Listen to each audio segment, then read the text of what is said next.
Hey guys, it's Max Convexity here. I wanted to do a quick update on the HY-ve and the R HYve, which are my own metrics that I invented. That's something I follow to look at as a way to compare the different high yielding ETFs with each other. And I had a comment and somebody was asking about the methodology, and I appreciated the comment and I'd be happy to explain it. So it's very simple. It's probably going to disappoint everybody, but for instance, let's look at Tesla. This is based on yesterday's closes. Tesla's R HYve is a 1.74, and the higher the better on the R HYve. That means how much risk adjusted reward you can get according to this metric. And this is just looking at one little tiny thing, and it's hasn't been back tested. Take it with a grain of salt, but it is something that I like to look at. The HYve stands for the high yield volatility equation. And so first I have to compute the HYve before I can compute the R HYve. Yesterday, Tesla's HYve was 35. So today, what I do is I'm looking at the option prices to figure this out. My theory is that the market makers know better than we do. So you can look. So the first thing I do is I pull up TSLY, and I look how much. I go out as far as I can go, which is May, and I see what it would cost to put on a short synthetic. That's where you buy a put and sell a call, both at the money. And you can see right now it costs $180 debit, and the vol related to this is 37.2. So let's see.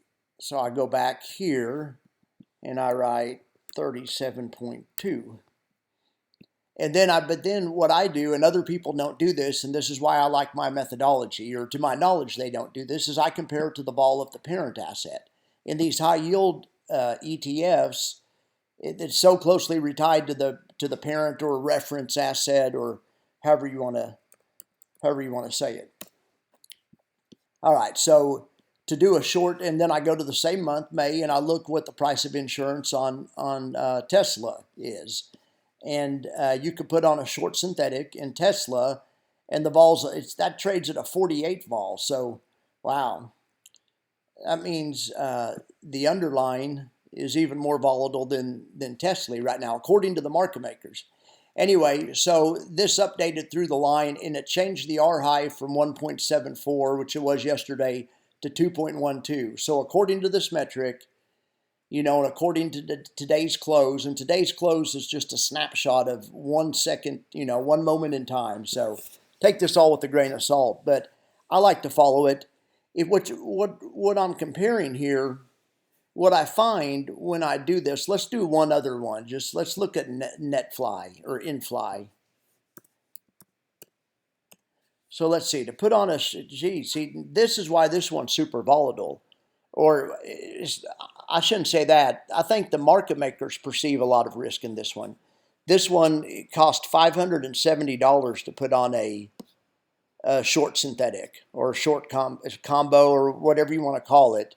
Now, granted, these options aren't real liquid lots of times. Yeah, so you kind of have to take the debit price with a grain of salt, but you can take the implied vol price, though. Anyway, this is trading at a 46 vol. So I go over here. Okay, so that's the same thing InFly was trading at yesterday. So my problem with this one is if you go to the parent asset, reference asset, Netflix, and FLX, the market makers will let you hedge this one out the same moment in time till May, for a way better price. So it seems to me the market makers aren't that worried about Netflix volatility, but they are worried about NFLY's volatility. So according to my metric, I don't like that. The way I see that, that's bad. But I'm sure other people have other ways of looking at it. I don't know if other people have their own metric.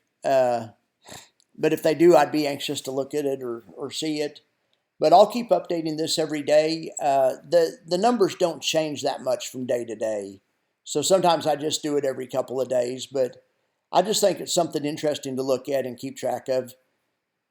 So right now it looks like, according to this metric, you know, TSLY, FBY, GOOY, those are some of the ones that have, you know, that you could get a decent amount of return, 27% in the case of FBY, and GOOY 24%, and with pretty low volatility. Looks like the market makers aren't too worried about them. So, you know, of course, this can always change. News can hit on Monday, and this can change in 1 second. This is just, and this is all backwards looking too. This 25 is what you know, Google paid, or GOOY paid this time. 23, that's the current yield. That changes also. So take it all with a grain of salt, but I sure like to follow it, and I think it's interesting to follow. All right, everyone, have a good evening. I'll talk to you later.